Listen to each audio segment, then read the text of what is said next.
आई, काल मी फ्रीजमध्ये गुलाबजाम पाहिले होते, पण आज नाही आहेत. कुणी खाल्ले? पल्लवीने आपल्या आईला प्रतिभाताईंना विचारले.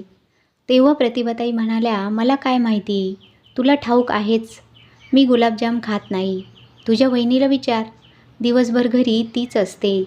कदाचित तिनेच खाल्ले असतील. पल्लवीचा सूर चढला.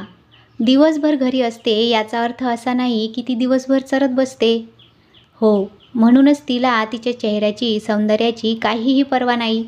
आणि मला वाटतं यामुळेच दादा तिच्यावर चिडतो. तेव्हा प्रतिभाताई तिरकस हसत म्हणाल्या, सकाळी रामकथा इथेच वाचणार आहेस का, की आज जाऊन राधिकाला विचारणार आहेस? हो, आत्ताच विचारते, पल्लवी वैतागून म्हणाली आणि पाय आपटत राधिकाच्या खोलीत गेली. वहिनी, काल फ्रीजमध्ये गुलाबजाम पाहिले होते मी. कुठं गेले? तुम्ही खाल्ले का? राधिका शांत स्वरात म्हणाली, मी नाही खाल्ले. कदाचित तुमच्या दादाच्या वाटणीचे होते, मग त्यांनीच खाल्ले असतील. आणि तुम्हाला माहीत आहेच माझं औषध सुरू आहे. डॉक्टरांनी मला गोड खाऊ नका असं सक्त बजावलंय. मग मी का खाऊ? राधिका पुन्हा आपल्या कामात गुंतली. पण पल्लवीच्या चेहऱ्यावरचा संशय कमी झाला नाही. ती उपरोधाने म्हणाली, दादाने खाल्ले. माझा दादा एवढा लालची नाही. आणि त्याच्या वाटणीचे असले तरी जोपर्यंत त्याच्या हातात दिले जात नाही तोपर्यंत तो खात नाही.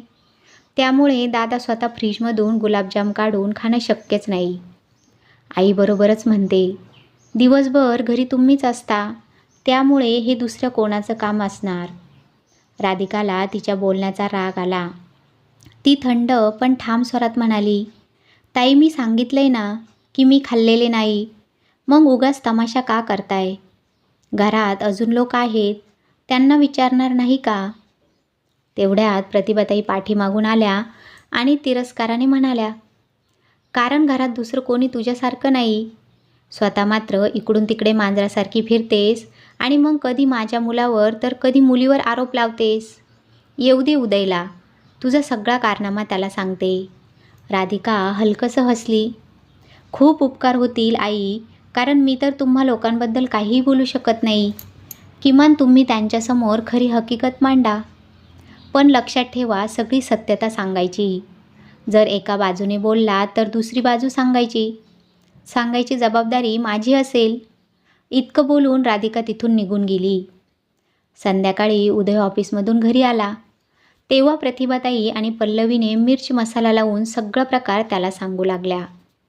उदयने शांतपणे ऐकून घेतलं आणि मग राधिकाला बाहेर बोलावलं. तो थोडा कठोरपणे म्हणाला, कोणत्या गुलाबजामबद्दल बोललं जात आहे? राधिका निर्विकार स्वरात म्हणाली, मला काही माहीत नाही, कारण मी गोड खात नाही.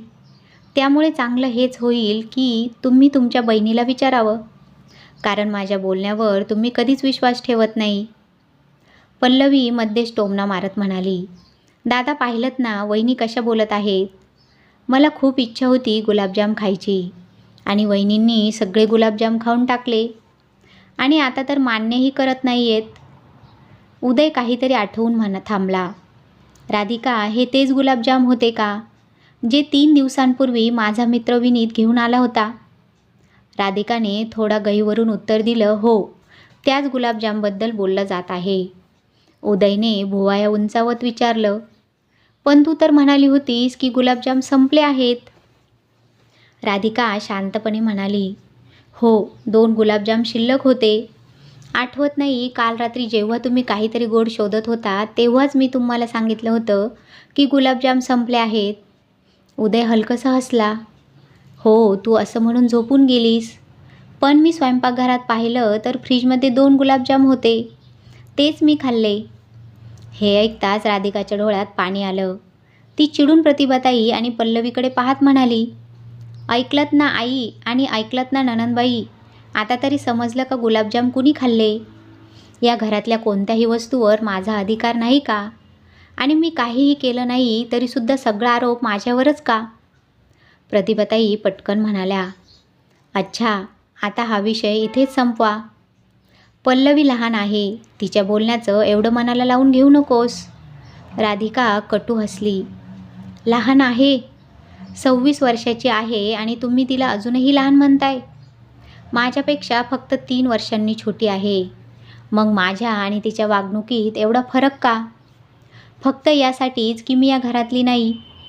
इतकं बोलून ती रडतच आपल्या खोलीत निघून गेली. प्रतिभाताई उदयकडे वळून नाक मुरडत म्हणाल्या, बघा पुन्हा सुरू झालं तिचं नाटक. आता तोंड फुगवून घरभर फिरेल आणि माहेरी फोन करून सासरच्या तक्रारी करेल. उदय जा आणि तिला समजाव, या घरात हे सगळं चालणार नाही. उदय राधिकाला समजावायला गेला, पण राधिकाने डोळ्यातले अश्रू आवरले आणि थेट विचारलं, प्रत्येक वेळी मला का कटघरात उभं केलं जातं? छोट्या छोट्या गोष्टींवरून घरात वाद होतात आणि शेवटी तुम्ही मला समजवायला येतात. तुमच्या आई आणि बहिणीच्या डोळ्यात मीच का खुपते? तुम्ही शेवटचं सांगा, हे सगळं अजून किती दिवस चालणार आहे? उदय गप्प झाला. त्याच्या मनात विचार उमटला, प्रत्येक वेळी चूक राधिकाची नसते. उदय आणि राधिकाच्या लग्नाला 2 वर्ष झाली होती. कधी काळी एकमेकांवर जीव तोडून प्रेम करणाऱ्या या दोघांमध्ये आता वादाच्या भिंती उभ्या राहू लागल्या होत्या. घरातले छोटे छोटे वाद आई आणि बहिणीच्या कुरघोड्यांमुळे मोठे होत गेले आणि त्यांच्या नात्यातला गोडवा कुठेतरी हरवला. दिवसभर जबाबदाऱ्या सांभाळून दोघंही थकून जायचे आणि वरून घरातले ताणतणाव वाढत होते. आज सकाळीही तसंच झालं होतं. एका छोट्याशा गोष्टीवरून आई आणि बहिणीला विचारून चहा का बनवला नाही यावरून त्यांचं भांडण झालं. राधिका संतापाने उदयकडे पाहत म्हणाली, आता मला अजून सहन होणार नाही. मी एक क्षणही या घरात राहू शकत नाही. प्रत्येक गोष्टीसाठी तुमचं, तुमच्या आईचं आणि बहिणीचं तोंड पाहावं लागतं. यावर काहीतरी उपाय काढावा लागेल. उदय पहिल्यांदाच एवढ्या तणावात होता. आधीच कामाचा ताण, त्यात रोजचे घरगुती वाद. रागाने ऑफिसला जाताना तो म्हणाला, तुला काय वाटतं? फक्त तुलाच त्रास होतोय. मी सुद्धा या रोजच्या भांडणांनी हैराण झालो आहे. घरी आलो की काही ना काही तमाशा सुरूच असतो. 1 मिनिटंसुद्धा शांत बसता येत नाही. एवढं बोलून तो त्याचा लॅपटॉप घेत निघून गेला. उदय गेल्यावर प्रतिभाताई राधिकाकडे वळाल्या आणि टोमणा मारत म्हणाल्या, हे देवा, कसली सून मिळाली आहे. एक क्षणसुद्धा माझ्या मुलाला सुखाने राहू देत नाही. हे ऐकताच राधिकाचा राग अनावर झाला. बस, आता मी इथे राहू शकत नाही. तिच्या डोळ्यात धग होती. तिच्या मनात ठरलं, माझ्या माहेरी जावं लागेल. एका बाजूला प्रतिभाताई आणि पल्लवी मायलेकी कुजबुजत होत्या आणि दुसऱ्या बाजूला राधिकाने पटकन फोन उचलला आणि आईला उषाताईंना कॉल केला. तिचा आवाज कंप पावत होता. आई, आता अजून सहन होणार नाही. मी आजच परत येत आहे. उषाताईंनी तिचं बोलणं शांतपणे ऐकलं. क्षणभर त्या काहीच बोलल्या नाहीत. मग त्या ठाम आणि कडक आवाजात म्हणाल्या, राधिका बाळा, तू आधी शांत हो आणि माझं बोलणं नीट ऐक. तुला आठवतंय का, अशी चूक तुझ्या मोठ्या बहिणीकडूनही झाली होती आणि त्याचा परिणाम काय झाला? ती घटस्फोट घेऊन आज एकटी बसली आहे. मी तुला ती चूक करताना पाहू शकत नाही. राधिका सुन्न झाली. आईचं बोलणं तिला आतपर्यंत भिडलं. उषाताई पुढे म्हणाल्या, भांडण तर प्रत्येक घरात होतं, पण त्यावरून असं सगळं संपवायचं असतं का? जर काही खूप मोठी समस्या असेल तर मी आणि तुझे बाबा स्वतः येऊन उदय आणि तुझ्या सासरच्या लोकांशी बोलू. पण राधिका, भांडण करून नाही तर संवाद साधून बिकट परिस्थिती सुधारता येते आणि तुला ही गोष्ट चांगलीच माहिती आहे. म्हणून माझं ऐक, तू तुझं घर सोडून येऊ नकोस. आईच्या शब्दांनी राधिकाचा राग विरघळू लागला. डोळ्यातून अश्रू ओघळले. खरंच कोणीतरी म्हटलंय, राग आग आहे तर अश्रू पाणी आहेत. ती मोठ्याने रडू लागली. पण हे अश्रू दुबळेपणाचे नव्हते. रडल्यावर राधिकाला जाणवलं की उदय आधीच ऑफिसच्या तणावात होता आणि घरातल्या छोट्या छोट्या गोष्टी त्याचं ओझं आणखीनच वाढवत होत्या. मीच काहीतरी बदल करायला हवा असं तिला प्रकर्षाने जाणवलं. तिने हातपाय धुतले आणि स्वतःच्या मनाला शांत केलं आणि ठाम निर्णय घेतला. राग वाद यापेक्षा मी आता माझ्या आणि उदयच्या नात्यावर लक्ष देईन. राधिकाने स्वयंपाकघरात जाऊन उदयच्या आवडीचं जेवण बनवायला घेतलं. त्याचबरोबर त्याला खूप आवडणारी स्पेशल रव्याची खीरही तयार केली. स्वयंपाकाचा सुगंध पसरू लागला तसा माईलेकींच्या नाकातोंडाला पाणी सुटलं. त्या स्वयंपाकघरात आल्या. वहिनी रव्याची खीर का बनवली?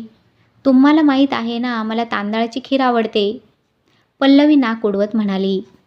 राधिका शांत हसली आणि म्हणाली, ताई तुम्हाला तांदळाची खीर हवी असेल तर तुम्ही बनवू शकता.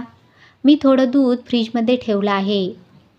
त्यावर प्रतिभाताई चिडून म्हणाल्या, का गं सुनबाई, फक्त नवऱ्यासाठी स्वयंपाक केला का, आमच्यासाठी नाही? राधिका हळूच हसली आणि आत्मविश्वासाने म्हणाली, नाही आई, जेवण सगळ्यांसाठीच आहे, पण आजचा स्वयंपाक मी त्यांच्या आवडीचा केला आहे. आणि जर कोणाला स्वतःच्या आवडीचं काही बनवायचं असेल तर त्याने स्वतः बनवावं, कारण घराच्या जबाबदाऱ्या सगळ्यांनी वाटून घ्यायला हव्यात. आता मी घरातल्या छोट्या छोट्या गोष्टींनी माझ्या नवऱ्याला त्रास देणार नाही, कारण जर त्यांना काही झालं तर सर्वात मोठं नुकसान माझंच होईल. हे बोलून ती तिथून निघून गेली.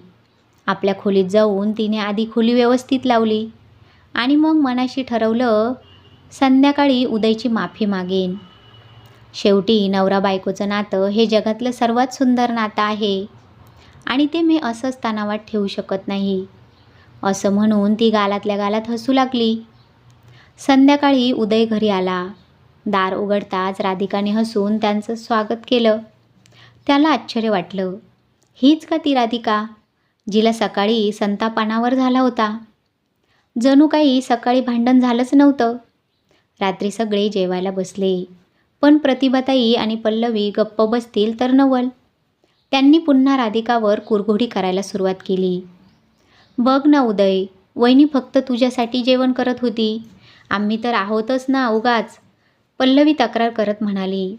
उदयने चम्मच खाली ठेवला आणि सरळ पल्लवीकडे पाहत शांत पण ठाम स्वरात म्हणाला, पल्लवी तू लहान मुलगी नाहीस. जर तुला काही स्पेशल खायचं असेल तर तू स्वतः बनवू शकतेस, आणि फक्त स्वतःसाठीच नाही तर सर्वांसाठीच एखादं जेवण बनवत जा. का गाई, मी चुकीचं बोलतोय का? तुझ्या सुनेचं वय किती आहे?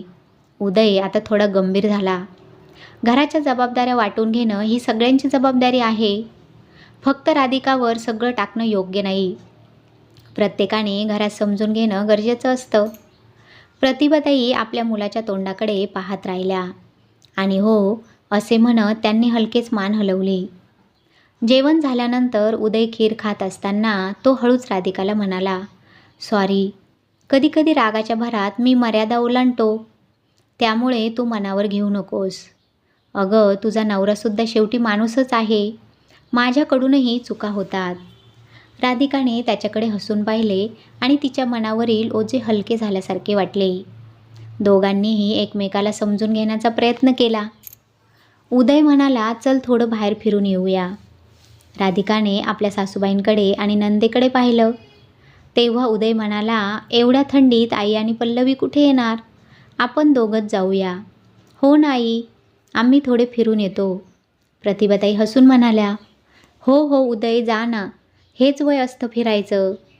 राहिलेलं स्वयंपाकघरातलं काम मी आणि पल्लवी करू. उदय आणि राधिका फिरायला निघून गेले.